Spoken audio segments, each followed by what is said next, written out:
నమస్తే, welcome to RTV. నేను Sachin. Nigeria సరిహద్దుల్లో ఘోర విషాదం చోటు చేసుకుంది.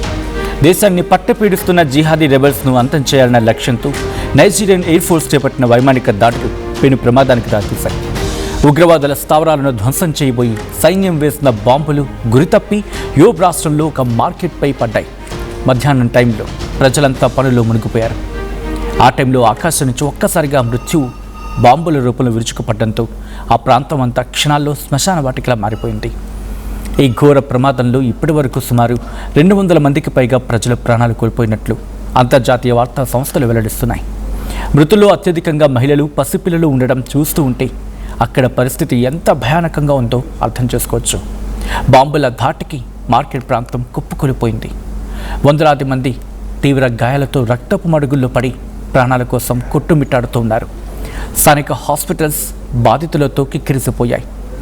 ఈ రక్తపాతం కేవలం ఒక సాంకేతిక లోపము లేక గురితప్పిన బాంబు దాడు మాత్రమే కాదు, యుద్ధం పేరుతో అమాయక పౌరులు చెల్లిస్తున్న భారీ మూల్యం.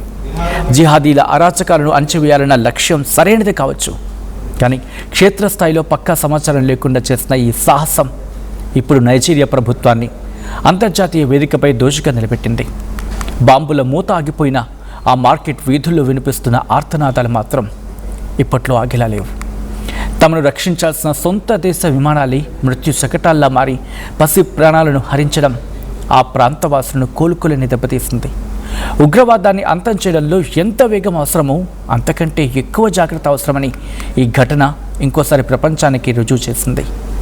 ఏదేమైనా లెక్కలు తీరని మృతదేహాలు, చెల్లాచెదురైన బతుకు చిత్రాల మధ్య నైజీరియా ఇప్పుడు ఒక తీరని వేదనను అనుభవిస్తోంది. ప్రభుత్వం మృతుల కుటుంబాలకు ఏం సమాధానం చెప్తుంది? ఈ రక్తసిక్తమైన పొరపాటుకు ఎవరు బాధ్యత వహిస్తారన్నది ఇప్పుడు మిగిలిన్న అతిపెద్ద ప్రశ్న. ఈ కథనం మిమ్మల్ని కాస్త కలవరపరచవచ్చు. దీనికి సంబంధించి తగిన జాగ్రత్తలు తీసుకోవాలని ఆర్టీవీ సూచించడం జరుగుతోంది. This is a disturbing content. Viewer discretion is highly advised.